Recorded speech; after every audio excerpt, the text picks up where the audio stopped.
This is why people fade and how to stop it. I have a buddy who is in sales. He's a manager and got his staff on a sales program. They all went from 34 to 45,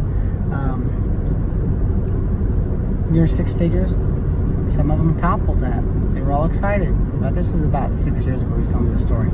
And then once they hit six figures, they said the sales training worked. He goes, no, we got to keep doing this. It's the same thing.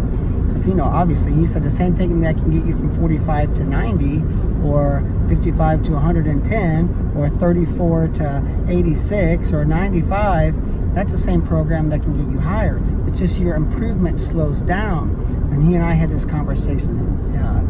When you first start lifting weights, you get very strong very fast.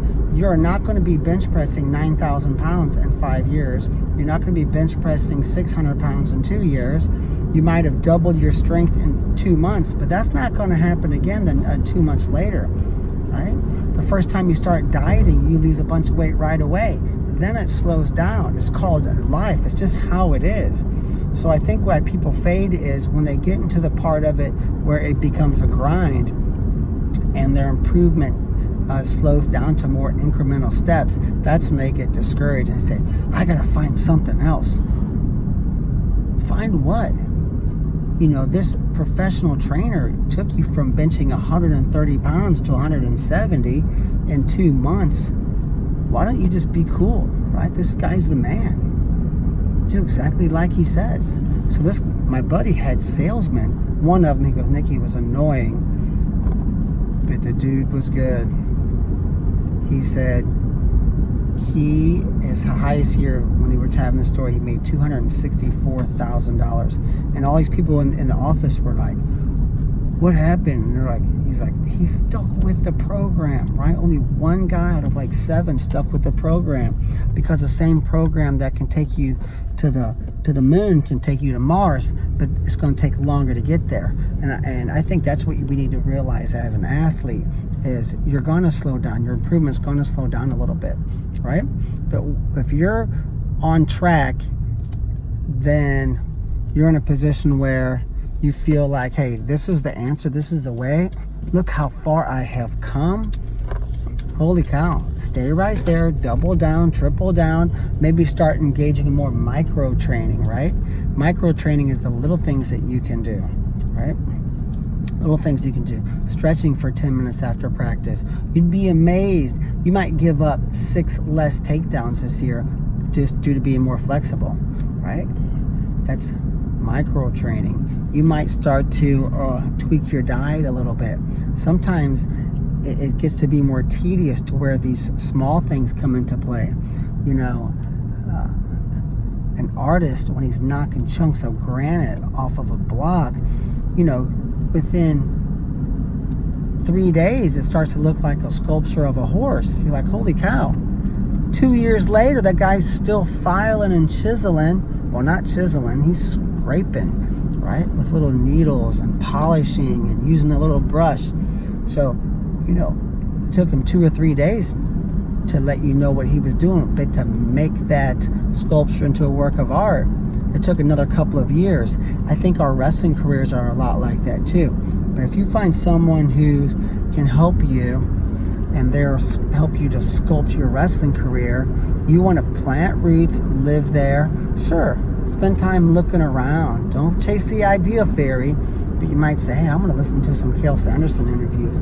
I'm going to check out this coaching clinic, or maybe a famous college wrestler has a camp 45 minutes away. You're like, dude, we're going to go there. It's on a Sunday. Let's go see.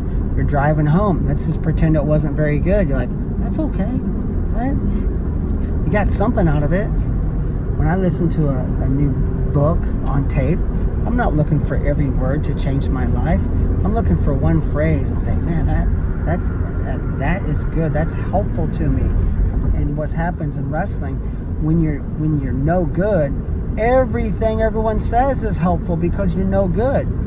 So you can't always just say, well, that college coach, his clinic wasn't really that helpful. Well, it was, right? Go to 4 or 5 more, and one guy says one thing that changes your wrestling career. right? Just a phrase, or maybe they show you a trick, or they give you a little tactic. You're like, dang, that's it. The best thing I ever learned wrestling, I was wrestling with John Smith when I was in college. He taught me about how to keep my weight forward. We call it 60% of your weight on your front foot. He's like, you want to wrestle off of a lead, Nick? Type with me, because I feel like I weigh 180 pounds. And he was only 142, I think. And I will tell you, that changed my whole wrestling career. I was like, people stood him up all the time. I never stood him up once. If John wanted to train, I did. I would stay there all summer. I'd go home early from Christmas, tell my mom, my girlfriend, hey, I got to go back, right?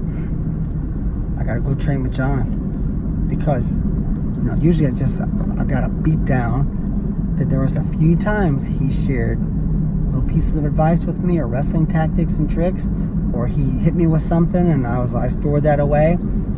Kind of career changing, right? So you're looking for those too whenever you get to be at the near the top of the mountain. You're looking for those little things, and sometimes you have to hit 5 months worth of practices, and then boom, you finally have a breakthrough moment, or an aha moment, or something clicks, and your whole wrestling career changes. So there's my tips on fading and how not to fade and why people fade. It's probably good for coaches to watch too.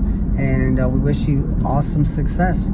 We have a lot going on. If you had any interest, you can look at purlerwrestling.com. And otherwise, we wish you awesome success. Good luck.